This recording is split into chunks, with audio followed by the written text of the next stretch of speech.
Bonjour les amis, je vous appelle à l'aide, je vous appelle au secours, je me gratte la tête depuis ce matin après que je sois revenu de mon footing, mais même quand je courais j'y pensais, je cherchais une bonne décision de Macron depuis 2017 qu'il est président de la République, voire même depuis 2014 qu'il est rentré comme secrétaire d'État pistonné par Hollande. Je cherchais une bonne décision que Macron ait pu prendre, des propos qui aient rendu les Français fiers de lui, une action vraiment concrète qui montre qu'il a aidé les Français et il a aidé la France. Alors vous allez me dire, ouais mais toi t'es partisan de toute façon, dès qu'on a commencé à parler de Macron, vous avez commencé à l'allumer, vous avez dit que c'était le candidat des mondialistes, vous avez dit que c'était un coup monté du système pour faire oublier l'UMPS qui était en faillite et tout,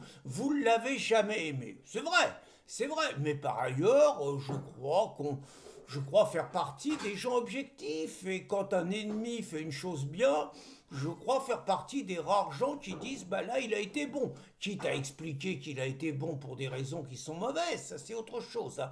Donc là, j'avoue que j'ai beau chercher. Alors, hier, je vous ai fait un truc, je suis parti de 2014 à aujourd'hui. Là, je vais remonter ces dernières décisions.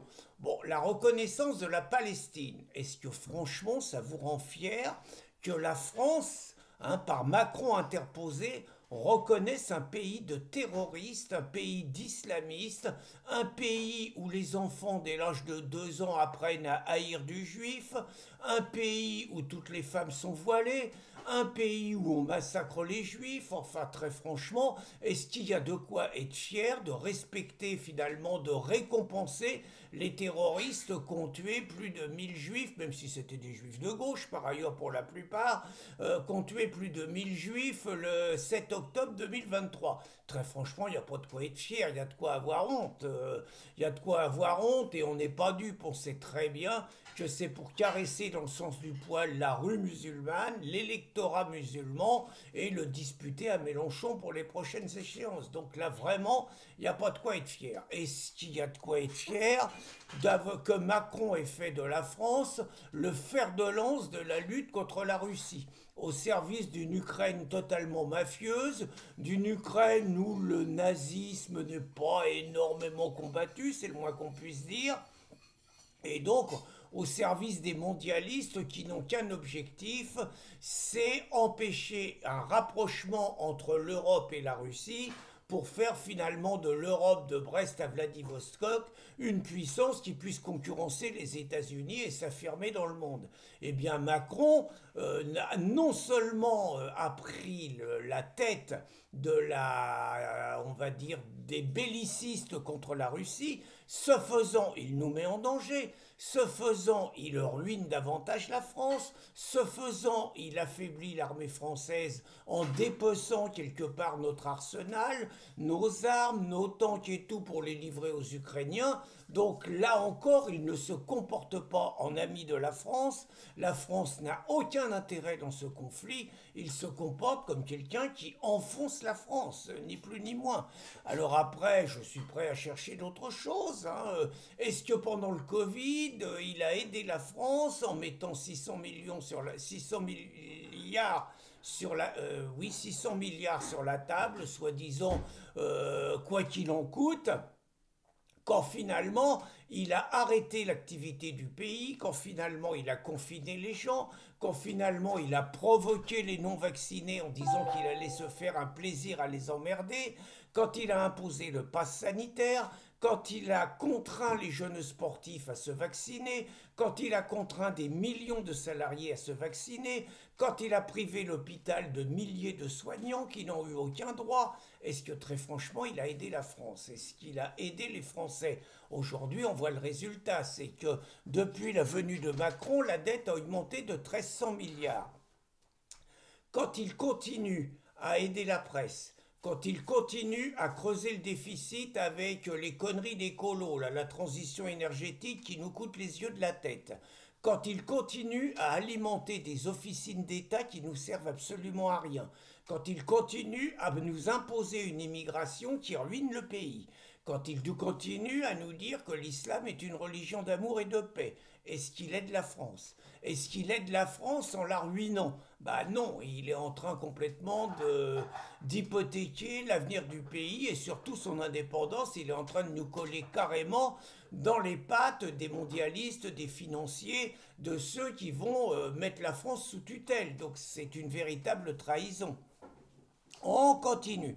À l'époque des Gilets jaunes, quand il a fait tirer sur le peuple, quand il a fait éborgner des Français, quand il a utilisé les gauchistes pour casser un mouvement populaire qui était porteur finalement de revendications contre la surfiscalisation. Est-ce qu'il a aidé les Français? Est-ce qu'il a aidé la liberté? Ou est-ce qu'au contraire, il a montré que l'État profond, l'appareil d'État, était au service des possédants contre les révoltes populaires, avec par ailleurs la complicité de l'ensemble de la classe politique. Je dis bien l'ensemble de la classe politique. Alors on pourrait continuer. Est-ce qu'il y a un président dans le monde qui a expliqué que l'armée française en Algérie s'était comportée comme des tortionnaires et qu'on avait des excuses à présenter? Est-ce qu'il y a un président de la République au monde qui est capable de laisser un Boualem Sansal ou un Jérôme Glaise, l'autre journaliste, détenu par l'Algérie? Est-ce qu'il y a un président de la République qui est capable de laisser un pays minable comme l'Algérie humilier un pays comme la France? Je crois que ça n'existe pas. Est-ce qu'il y a un président au monde qui est capable, à la tribune de l'ONU, de dire que son pays a fait des choses dont il n'y avait pas de quoi être fier et qui présentait ses excuses au monde entier? Ça n'existe pas. Est-ce qu'il y a un président qui, quand il va dans une île à Saint-Martin, est capable de rouler des patins à deux blacos qui ont le pantalon baissé sur les genoux, dans des attitudes parfaitement curieuses, c'est le moins qu'on puisse dire, et qui pose des questions sur la réalité de Macron? Ça n'existe pas. Est-ce qu'il y a un président de la République qui a déjà été vu complètement ivre-mort en Afrique, en train de tituber, de ne plus tenir debout et tout, alors qu'il est en voyage officiel? Ça n'existe pas.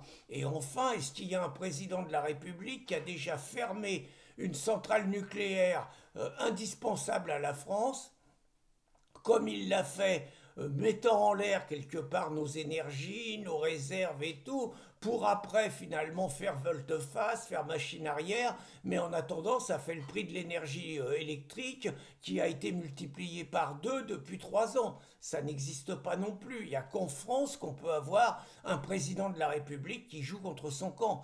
Et dernière chose, est-ce que ça existe, un président de la République qui, quand il est secrétaire d'État, vend un joyau de l'industrie nucléaire Alstom, un truc indispensable pour que la France reste souveraine et indépendante, pour le racheter une partie 5 ans plus tard en le payant 2 fois plus cher? Ça n'existe pas. Et d'ailleurs, je vous invite à lire, à acheter le livre que devait écrire Marlex.